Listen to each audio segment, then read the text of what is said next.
Welcome back to the second part of Unit 9, Day 1 notes. And the first thing is just a few more vocabulary words before you practice tomorrow. And the first one is a geometric sequence. So a geometric sequence is where the ratio between two terms is a constant.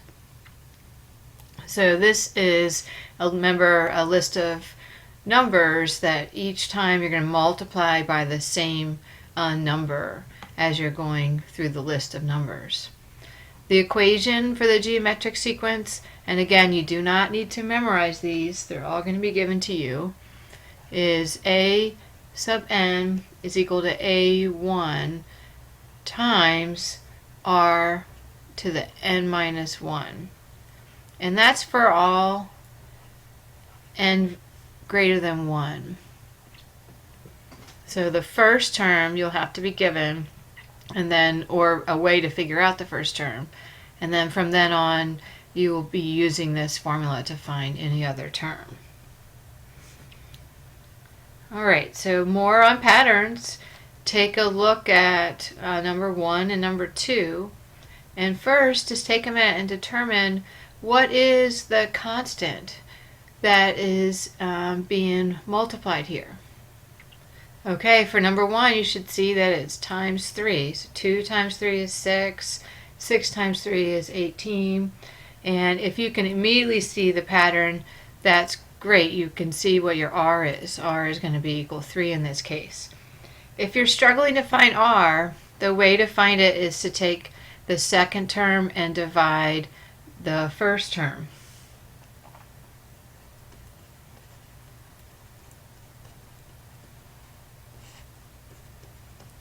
So in this case, it would be 6 divided by 2, which would be 3. And then again, it must be the same constant each time. So once you've determined that, make sure it works for all values listed in the sequence. So number 2, go ahead and pause the video and try that one if you haven't. So you can see these numbers are being divided by 2 each time. Now the ratio, they want us to write it as what you're going to be multiplying by, so that if you're dividing by 2, you're actually multiplying by 1/2. And if you have trouble with that, again, take the second term and divide by the first term to find the ratio. And then make sure it works for each item. If we multiply 24 by 1/2, it is 12, and 12 by 1/2 is 6. Okay, so that's the first step for finding your equation. The second one, remember, is listing out the first term. So for number 1, our first term would be 2. So our equation for number 1 is going to be a sub n is equal to 2 times 3 to the n minus 1. So it's helpful to remember your order of operations here. So 3 to the n minus 1 will be evaluated first and then multiplied by 2. So that's the equation for number 1. For number 2, our a1 is 48. So our equation for number 2 would be an is equal to, and I'm just plugging in here, 48 times 1/2 to the n minus 1 power. Okay, the next thing for you to understand is that what a series, this word series, is a sum of a sequence. And there are formulas for the arithmetic and the geometric series. So, and when you see that word, they're asking for the sum. So they want you to add up the terms. Well, sometimes that's easy to do by hand. We just add them up. But other times, if they want us to find the sum of the 100 of the terms, then we would want to use this formula. So there is 2 for the arithmetic, depending on what information you have.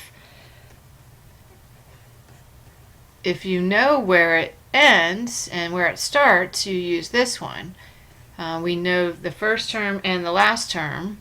You would add those together and then multiply by n divided by 2.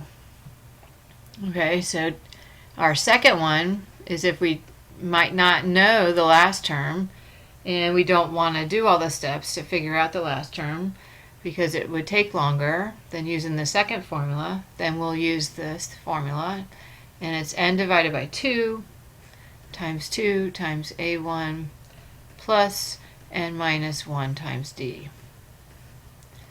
Okay, so those are the arithmetic. The sum for a geometric series, again, that's what S means, it's sum or series.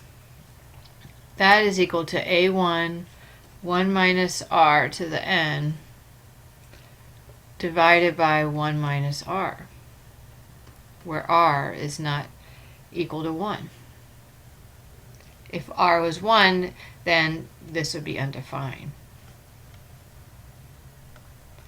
Okay, so first, for example 1, let's figure out which pattern is it. This is they want the sum of the 12 terms of the series. Now first, we have to know if it's arithmetic or geometric. Remember, arithmetic is when you have a constant that's a difference that you're going to be adding. Geometric is when you're going to be multiplying by a constant ratio. So pause the video and determine for number 1. Okay, so you should have determined it was arithmetic. We are going to be adding 4 each time on this sequence. So determine the d would be 2 minus the negative 2, so the second, subtract the first. And so 2 minus a negative 2 would be 2 plus 2, and that would be 4. And then again, it has to be consistent for each of these. They asked us to find the first 12 terms, the sum of the first 12. So our n is going to be 12. And then our first term is going to be the first one they list in our sequence. a1 is negative 2. So now we're just going to plug into our formula. We don't know our a sub 12. We could determine that if we wanted, but I think it's faster in this case to actually use this formula. Again, there's 3 ways to do this problem. You can list out all of the all the way to the 12th term and then add them up. Once you get the 12th term, you could also use this formula, and lastly, you can use this third formula. I'm going to show you this formula because it's probably the fastest way, but it's helpful to try and check the other 2. So S sub n, the sum of the 12.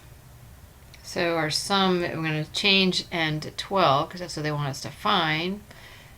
And then 12 divided by 2, that's going to simplify to 6. And then 2 times my a1 would be negative 2 plus my 12 minus 1 times my d of 4.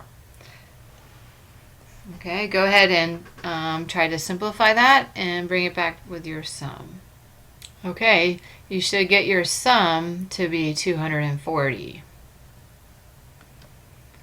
The last formula you need to learn is the infinite geometric series.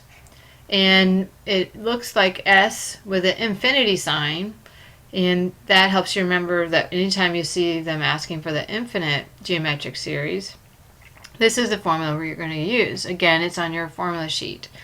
So we're just becoming familiar with it.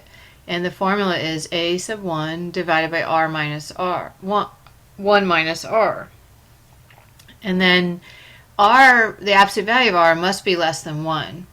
It won't be able to be determined, the infinite series, unless our absolute value of r is less than 1. So let's see how this works. Our first one, we'll have to see if what the r is to see if we can use it. So remember, it's a geometric series, so determine our r. We take the second term and divide by the first term. So 33 divided by 99 would simplify, we have factor of 33 in each, so it would simplify to 1/3.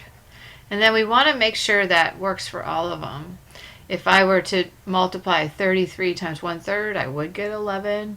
And then 11 times 1/3 would be 11/3. So yes, that is the ratio, the common ratio.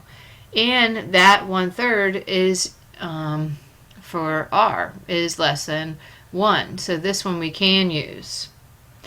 If we look at this second one, our ratio would be 4 divided by -2, the second term divided by the first term, and that would be -2. Now let's make sure it works for all of them. 4 times -2 is -8. -8, -2 is 16. So that is the ratio. But there's a problem here.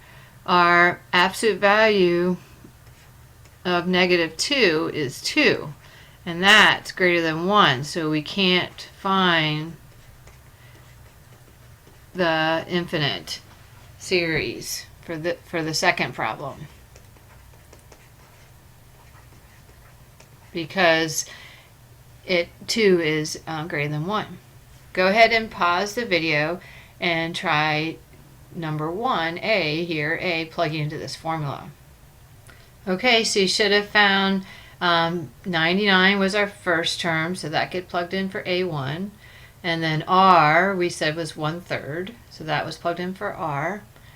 So that would be 99 divided by 2/3, because 1 minus 1/3 is 2/3. And then remembering with fractions, when you're dividing by another fraction, then we'll multiply by the reciprocal of the second fraction, and the sum would be 148.5. Okay, that's all for tonight. The sigma notation we'll talk about in class, and please write any questions you have here in the summary so we can clear them up first thing. Have a great night.